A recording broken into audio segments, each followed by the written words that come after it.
अस्सलाम वालेकुम दोस्तों। आज हम स्टॉक के अमल को जो सा है वो यहाँ पर देखेंगे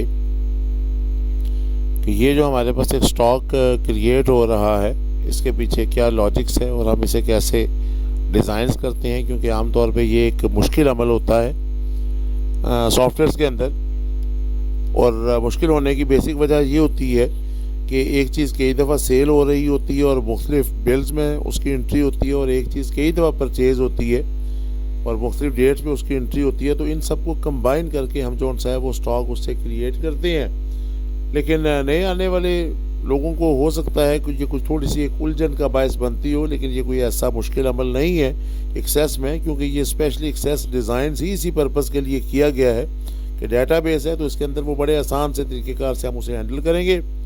तो इससे पहले कि हम वीडियो शुरू करें, मेरी तरफ से और टेक एजुकेशन के जो सब्सक्राइबर्स हैं उन दोस्तों की तरफ से, नए आने वाले दोस्तों से रिक्वेस्ट है कि आप हमारे चैनल पे फर्स्ट टाइम आए हैं तो हमारे इस चैनल को सब्सक्राइब ज़रूर कीजिएगा। वीडियो अच्छी लगने पर आप इसे लाइक भी कीजिएगा और कमेंट्स में हमारे साथ टच रहिएगा, ताकि आपकी बातों से हमें कोई नए आइडियाज़ मिलते रहेंगे। तो अगर आप फर्स्ट टाइम हैं तो इसकी प्लेलिस्ट को आप चेक करेंगे चैनल्स पे जाके, तो आपको कई तरह के आइडियाज़ जो से हैं वो आपको के साथ शेयर किए गए हैं और उनके बनाने का मेथड भी आपको वहाँ पर सिखाया जाता है। तो शुरू में जो बिल्कुल बिगनर्स हैं उनके लिए भी कुछ वीडियोज़ हैं, अगर वो बिल्कुल स्टार्ट से सीखना चाहते हैं वो भी हैं। तो यहाँ पर मुख्तलिफ प्रोजेक्ट्स जो उनसे हैं उसे बनाने के अमल में तो काफ़ी लेंथी टाइम लगता है, लेकिन बनाने के बाद उसका आइडिया आपके साथ शेयर करता हूँ कि वो क्या है। तो आज उसी अमल्स में हम शेयर कर रहे हैं कि स्टॉक को कैसे मेंटेन करते हैं। पहले भी कई दफ़ा डिस्कस किया गया है, यहाँ पर कुछ थोड़ा सा नया है, इस वजह से रूटीन से हट के तो चलते हैं। इस स्टॉक को देखने के लिए तो मैं स्टॉक्स के हिस्से पे के डिज़ाइंस भी ऊपर आया। अब यहाँ पर बेसिकली जब भी आप स्टॉक्स को मेंटेन करते हैं तो मैं अगर आपको इसकी क्यूरी का जिक्र करता चलूँ तो यहाँ पर मैं अगर स्टॉक की ये क्यूरी ओपन करता हूँ तो यहाँ पर आप अपने जहन में ये रखिएगा कि स्टॉक जो बेसिकली बनता है वो आपके सेल और परचेज से बनता है। ठीक है जी।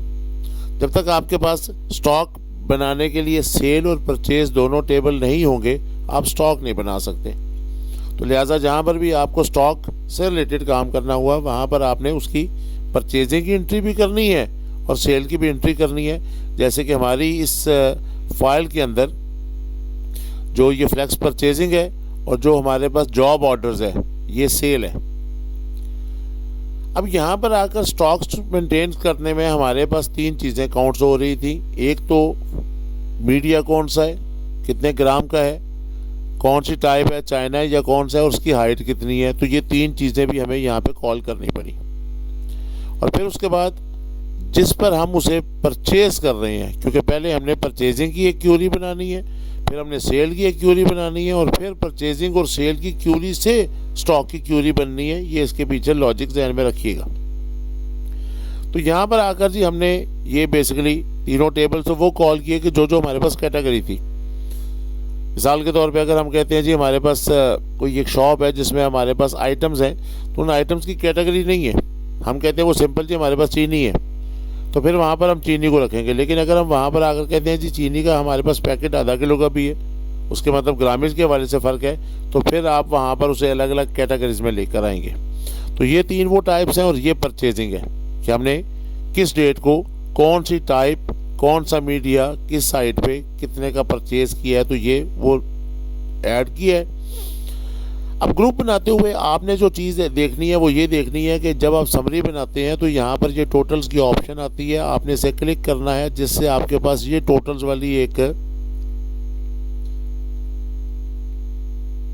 नया जो आपके पास है, ये मैं थोड़ा सा उसे जूम करने की ट्राई कर रहा हूँ जी। ये देखिएगा जी, ये जब आप ये टॉप पर मौजूद ये टोटल्स वाले हिस्से को आप यहाँ पे क्लिक करते हैं क्यूरी में, तो यहाँ पर आकर आपके पास ये शो होता है ये टोटल्स वाला हिस्सा।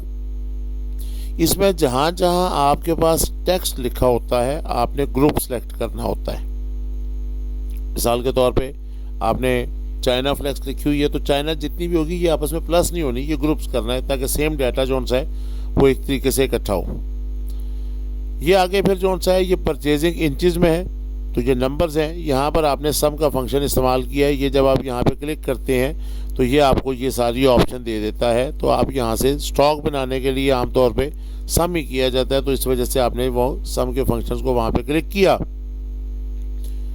क्वांटिटी जोन सी है, यहाँ पर आकर आपने ये इसे ग्रुप किया है। और ये एक्सप्रेशन जोन सा है, ये जहाँ पे लिखा जाता है, इसका बेसिक मतलब ये होता है कि आपने यहाँ पर आकर जोन सा है वो एक फार्मूला जहाँ पे अप्लाई करते हैं वहाँ पर वो मेंशन करता है कि ये आपने कोई एक्सप्रेशन मतलब फार्मूला लिखा है। तो ये हमारे पास जोन सा है वो बेसिकली जो उसकी वेस्टेज कैलकुलेट की जा रही है, ये उसको कैलकुलेट की जा रही है। तो यहाँ पर हमने वेस्टेज के लिए जो फार्मूला अप्लाई किया है वो लिखा है कि विड्थ जोन सी इंचज़ में है, उसे मल्टीप्लाई कर दे हाइट जो इंचज़ में है। मतलब अगर 12 फुट वो विड्थ थी और 12 फुट हाइट थी तो 12 को 12 से मल्टीप्लाई किया।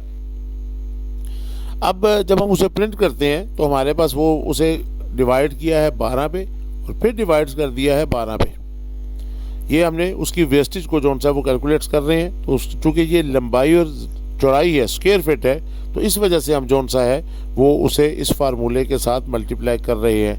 मतलब जो 12 है वो उसके विड्थ का है और जो दूसरा 12 है वो उसकी हाइट का है। और फिर हमने उसे क्वांटिटी के साथ मल्टीप्लाई किया तो हमें पता चल गया कि अगर हमने इसके 100 पीस लिए हैं तो वो स्क्वायर फिट्स के हवाले से कितने बने हैं। फिर हमारे पास यहाँ पर एक फार्मूला जो सा है वो अमाउंट्स के लिए हमने अप्लाई किया हुआ है। वो सिंपल सा वैसे ही है कि हमने जो टोटल साइज़ बना है उसको हमने आप मल्टीप्लाई करवा दिया है रेट पर स्क्वायर फिट के साथ। सॉरी, तो उससे हमारे पास जो सा वो आ गया। और एक्सप्रेशन लिखने का पर्पज़ ही ये था कि ये चीज़ भी हमने फार्मूले से लिखी हुई है। तो ये हमने इसी तरीके से जैसे ये परचेज़ की क्यूरी बनाई है, ऐसे ही हम एक सेल की क्यूरी बनाएंगे कि सेल क्या कुछ किया है। और फिर उन दोनों क्यूरीज़ की मदद से हमने जो सा है वो फाइनल स्टॉक को कैलकुलेट करना है। अगली वीडियोज़ में कुछ नया आपके साथ शेयर करेंगे। कमेंट्स का इंतज़ार रहेगा।